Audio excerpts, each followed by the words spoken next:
There's no shortage of weirdness in Mike Pence's marriage to his wife Karen. And we're not just talking about the rumors that he calls her mother. Every couple has their quirks, and Mike and Karen Pence are no exception. Take, for example, the fact that Mike won't dine with another woman unless his wife is present. Speaking to News Nation in 2023, he explained that that was a decision he and Karen came to together when he was elected to Congress, and that it was simply something that was important to them. Wasn't very controversial until after I became vice president.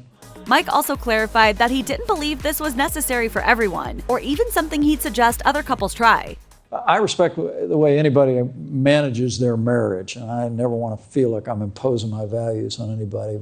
The rule even extends to professional engagements, which might have caused a few problems if he'd ever have successfully run for president. When his interviewer asked how he'd have managed if he'd run with a female running mate, he simply said, "Well, that's a very clever question. It really is." Many years before Mike Pence promised his wife he'd never dine with another woman, he and Karen Pence were merely dating. Marriage seemed to be written in the stars for the couple, though. In fact, Karen was the one writing it. Speaking to Indie Star in 2013, she revealed that just a few months into her relationship with Mike, she got a cross and had it engraved. The word she got inscribed? Yes, which was the answer she knew she'd give if he went down on one knee. Karen kept the cross in her purse so she'd have it on her when the time came. Now, some people might call this coming on too strong, but it's not like Mike hadn't brought a similar energy to their relationship. In her interview with Indie Star, Karen explained that he'd called the registrar at his law school to get her sister's number, so that he could, in turn, ask her for Karen's contact details. Clearly, the two were smitten from even before day one. And, of course, Karen's cross soon paid dividends. In fact, Mike proposed just 1 month after she had it engraved. That's not the only proof we've got of the Pence's closeness either. We can also learn a bit more about their relationship from Karen's rare political inventions. The ex-second lady told Indie Star she doesn't get involved in politics and doesn't plan to either, but she has, on occasion, been forced to make her feelings known. For example, there was the time she snubbed Donald Trump after he publicly fell out with her husband. When the Trumps showed up at Jimmy Carter's funeral in January 2025, Mike stood to shake Donald Trump's hand and exchange a few words. Karen, on the other hand, did not, and she also looked in the opposite direction as he walked past her. Notably, Karen also failed to attend Trump's second inauguration just over a week later. Although this won't surprise anyone if they've heard what she said while Mike was running for the Republican nomination. In an interview aired on CBS, Gayle King asked Karen whether she'd support Trump if he became the Republican nominee. She responded, "I don't think anybody who puts himself above the Constitution should ever be president." Given Karen's previous insistence on not discussing politics, she must have felt pretty strongly about Donald Trump to speak up here. And people noticed this too. So much so, in fact, that Mike was asked about it in an interview with Christianity Today. When the outlet brought up Karen's apparent snubbing of Trump at Jimmy Carter's funeral, Mike simply replied, "You'd have to ask my wife about her posture, but we've been married 44 years, and she loves her husband, and her husband respects her deeply." Abstaining from alcohol due to religious beliefs is commonplace among many groups of Muslims and evangelical Christians, and Mike Pence is no different. In total, about 30% of Americans don't drink, while another 10% drink the equivalent of 12 six-packs of beer a week. Not that weird, right? Pence, on the other hand, is a teetotaler, at least at this time in his career, revealing to The Hill in 2002 that he will not attend any events with alcohol unless he's accompanied by his wife Karen.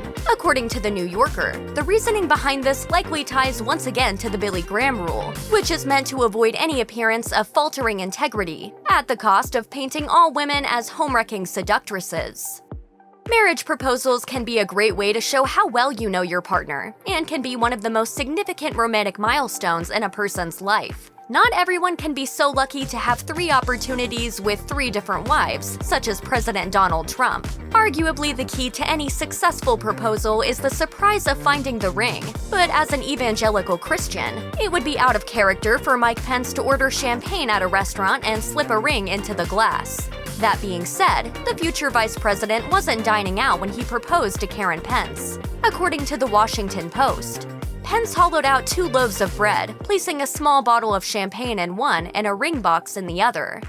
They then proceeded to feed the ducks at a local canal, where his wife-to-be found the ring unsuspectingly. Thankfully, the ring made it into Karen's hands and not the canal. As for the bread, the couple reportedly kept the loaf as a keepsake afterward. According to the American Psychological Association, more than 90% of people marry by age 50 in Western cultures. Nonetheless, U.S. marriage rates are in a steady decline, with the marriage rate among adults at an all-time low. This may be due to the fact that nearly 50% of all marriages end in divorce. Hey everyone, it's just a divorce! All right, buddy. Thanks! While Mike Pence may not be a contributor to the country's divorce rate, his wife surprisingly is. Per the Washington Post, Karen Pence met her first husband, Steve Whitaker, in high school, and she married him when she was just 21. At the time, Karen was a Catholic, a religion where divorce has long been frowned upon in most cases. That being said, if the church grants an annulment, you're free to marry again, which is exactly what Karen did. In fact, her split from her first husband appears to have been mutually beneficial. The Washington Post reached out to her ex-husband, who said, "We were kids. We probably didn't necessarily know what we were doing." While Mike Pence was serving as a member of the House of Representatives in Washington, D.C., he received a gift from his wife that many spouses can only dream of: a second phone to which only she had the number. When you think of a hotline to the Vice President of the United States, you might think of a doomsday scenario, but in the case of Mike Pence, it's more of a marital aid. According to the Washington Post, the Pence-only line was an antique red phone. As it turns out, the old phone was Karen Pence's Christmas present to her husband, and a reminder of the enduring connection between the couple, both physical and symbolic. As time has passed and society has moved through a decade of different iPhones, Mike's bat phone is still prominently displayed on his desk at his State House office.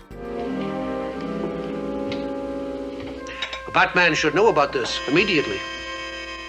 While we don't expect Mike to be getting any late-night phone calls from the police commissioner, like in Batman, we think Adam West would approve.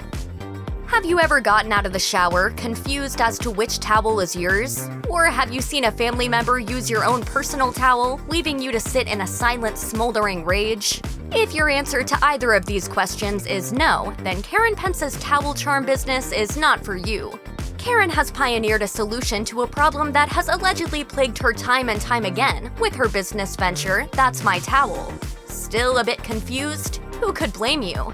As the second lady wrote on her now-defunct website, "I have had so many times where I was swimming at a friend's beach house, pool, or lake house, using their matching beautiful beach towels. Lo and behold, I would go in the water for a dip or up to the house for a beverage, and when I came back to my towel, it was gone."